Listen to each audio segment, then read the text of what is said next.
আসসালামু আলাইকুম সুপ্রিয় দর্শক সবাই কেমন আছেন? চলে আসলাম আজকের খুবই গুরুত্বপূর্ণ আবহাওয়ার আপডেট নিয়ে। আগামীকাল মঙ্গলবার 27শে মে দেশের উত্তরের বেশ কিছু এলাকায় এছাড়া দক্ষিণ উপকূলীয় বেশ কিছু এলাকায় ধেয়ে আসছে প্রচণ্ড বজ্রসহ মাঝারি থেকে ভারী বৃষ্টি।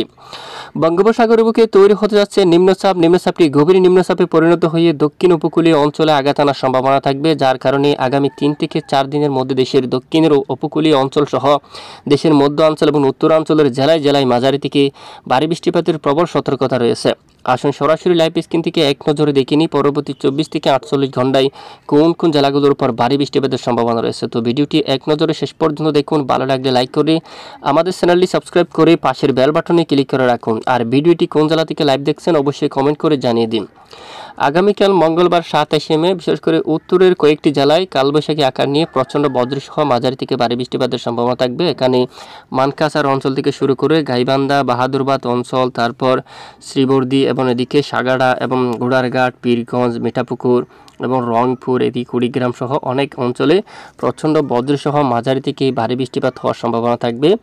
পাশাপাশি এখানে বগুড়া অঞ্চলের দিকে দেখুন, বগুড়া সহ বালুরঘাট এই অঞ্চল দিয়া, তারপর এখানে জয়পুরহাট, তারপর পাঁচবিবি অঞ্চল, আক্কেলপুর, মহাদেবপুর, শিবপুর, নিয়ামতপুর এবং এদিকে চাপাহাড় অঞ্চলে মাঝারি থেকে ভারী বৃষ্টিপাতের সম্ভাবনা এবং শিবগঞ্জ, ঘোড়াঘাট, তারপর বিরামপুর, ফুলবাড়ি অঞ্চল, দিনাজপুর, গঙ্গারামপুর এই এলাকার দিকে কিন্তু মাঝারি মানের বৃষ্টিপাতের সম্ভাবনা থাকবে। এছাড়া কুমিল্লার আশেপাশে অঞ্চলে বিক্ষিপ্ত বৃষ্টিপাত শুরু হতে পারে। দক্ষিণ উপকূলীয় অঞ্চলে বৃষ্টিপাত থাকতে পারে আর সমুদ্রের দিকে কিন্তু বৃষ্টিপাত থাকবে।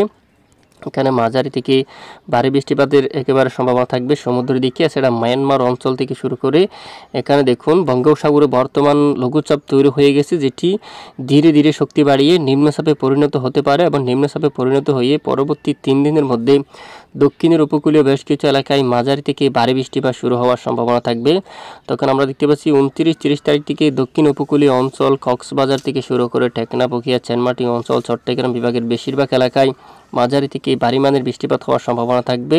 পাশাপাশি বাংলাদেশের চট্টগ্রাম বিভাগের অনেক এলাকায় সন্দ্বীপ, রামগতি, তজুমুদ্দিন অঞ্চল, চরফ্যাশন থেকে শুরু করে তারপর এখানে বেলুনিয়া, কুমিল্লা, চাঁদপুর, নোয়াখালী অঞ্চল, আগরতলা, ব্রাহ্মণবাড়িয়া, কিশোরগঞ্জ, নান্দাইল এবং উত্তরবঙ্গের বেশিরভাগ এলাকায় শুরু হতে পারে মাঝারি থেকে ভারী বৃষ্টি এবং চট্টগ্রাম বিভাগের কিছু এলাকায় মাঝারি থেকে ভারী মানের বৃষ্টিপাতের সম্ভাবনা দেখা যাচ্ছে। বাঁশখালীর উপর কক্সবাজার, কুতুবদিয়া এবং আনোয়ারা অঞ্চল এবং বান্দরবান, রাজস্থলী, রাঙ্গুনিয়া, চট্টগ্রাম, হাটহাজারী, বিলাইছড়ি, রাঙ্গামাটি, ফটিকছড়ি, সীতাকুণ্ড, রাঙ্গুনিয়া, লক্ষ্মীছড়ি, মহালছড়ি, চাবরুম অঞ্চল, কাগড়াছড়ির এদিকে, তারপর বেলুনিয়া, পেনিসহ এবং এদিকে নোয়াখালী অঞ্চলের দিকে চুমোহনি, তারপর সোনাইমুড়ি, মোহনগঞ্জ এখানে, তারপর শাহরাস্তি অঞ্চল, তারপর ভরুডা, কুমিল্লা, মতলব, চাঁদপুর, এখানে ফরিদগঞ্জ সহ এই সকল জেলায় প্রচণ্ড বজ্রসহ মাঝারি থেকে ভারী বৃষ্টিপাতের প্রবল সম্ভাবনা কিন্তু দেখা যাচ্ছে।